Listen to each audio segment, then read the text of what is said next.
आता सद्याक आमी वास्कोचे दामोदर देवळान आसा आनी आमी जाणा केन्नाय आमी हांगा जेन्ना देवळान येता तेन्ना आमकां एक सुंदर अशी हासमूख अशी बायल हांगा देवळान दिश्टी पडून येता ती म्हणजे हांगचे मेन भट जो आसा भुशण जोशी हांची बायल ज्योती जोशी.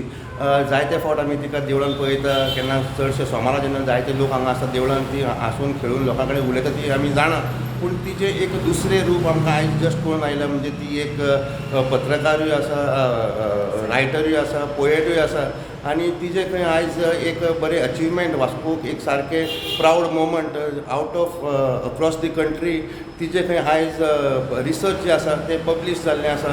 काल कोल्हापूर हे कॉम्पिटिशनान भितर थंय तिका मेन गेस्ट म्हणून आपयल्लो आनी थंय तिजें काल रिसर्च पेपर जें आसा सबमीट जालें.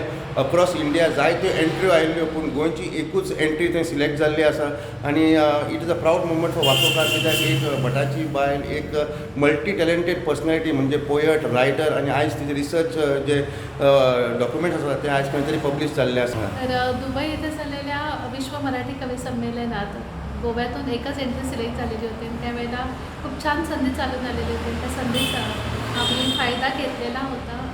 त्याच्यानंतर मुंबईचा सर्वत फाउंडेशन या ठिकाणी उत्कृष्ट साहित्यिक म्हणून नामांकन मिळालेलं होतं, पुरस्कार प्राप्त झालेला होता.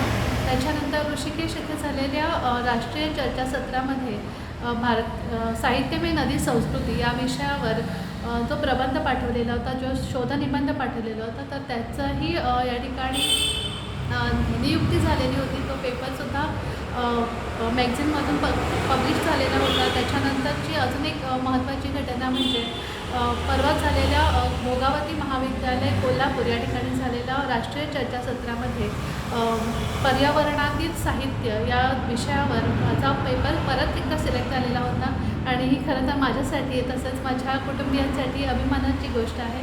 आणि हे सगळं घडून आलं दामोदराच्या कृपेने. याच्यासाठी माझ्या कुटुंबातील प्रत्येकाचा खूप मला छान सपोर्ट आहे.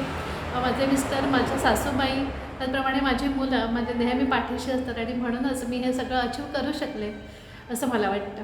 तुम्ही दुबय बी गेल्ले आसा आनी दुबय बी तुमकां एक बरो सन्मान मेळ्ळो तेजे बद्दल कितें? एक कविता पाठवलेली होती आणि त्या संपूर्ण भारतातून ते मला वाटतं 25 एंट्री सिलेक्ट झालेल्या होत्या आणि त्याच्यातून गोव्यातून माझं एकमेव नाव सिलेक्ट झालेलं होतं आणि खरं तरी माझ्यासाठी खूप अभिमानाची गोष्ट होती आणि खूप छान असा अनुभव होता तो. त्याच्यानंतर हे सिलेक्ट झाल्यानंतर त्याच्यानंतर बरेच पुरस्कारही मिळाले आणि खरंच खूप छान वाटतं. मॅडम तुम्ही देवळान आसता एक भटाची बायल कशी तुम्ही देवळान काम करता बिसायड्स हे सगळे तुम्ही रायटरूय आसा ताजेर कितें कितें वेगळे वेगळे कसले तुमचे टॅलंट आसा ते मातशें लोकांक कळपा खातीर?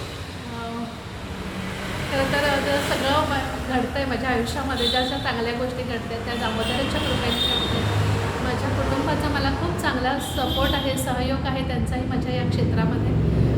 खरं तर 2008पासून माझ्या लिखाणाला सुरुवात झाली आणि त्याच्यानंतर इथे आल्यानंतर वास्कोत आल्यानंतर माझं लिखाण जे आहे ते अजून बहरत गेलं आणि म्हणजे वेगवेगळे वाचन केल्यामुळे वाचनाचा फायदा मला या ठिकाणी झालेला आहे. म्हणजे टी व्ही जास्त न बघता वाचन करते आणि जे कुठे काही ऐकते तर ते टिपून ठेवण्याची सवय आणि याच्यामुळे हे सगळं झालं असं मला वाटतं. मॅडम काल कोल्हापूर गेल्ल्या कडेन गोंयची फक्त तुमची एकट्याची एंट्री पब्लीश जाल्या काल. तर त्यांनी जेव्हा मला कळालं की त्यावेळेला मी ऋषिकेशला होतो आणि तेव्हाच मला ते हे आलेलं की शोधनिबंध पाठवायचा आहे आणि ती अगदी शेवटची तारीख होती. मग मी त्यांना रिक्वेस्ट केली की मी घरी नाही आहे, माझा अजून एक पेपर जो आहे तो सिलेक्ट झालेला आहे आणि त्याच्यासाठी मला ऋषिकेशला जावं लागलेलं आहे. तर मला तुम्ही 2 दिवस वाढवून द्याल का? तर त्यांनी लगेच मान्यता दिली आणि त्या 2 दिवसामध्ये आम्ही तो पेपर लिहून पुन्हा पाठवला त्यांच्यासाठी.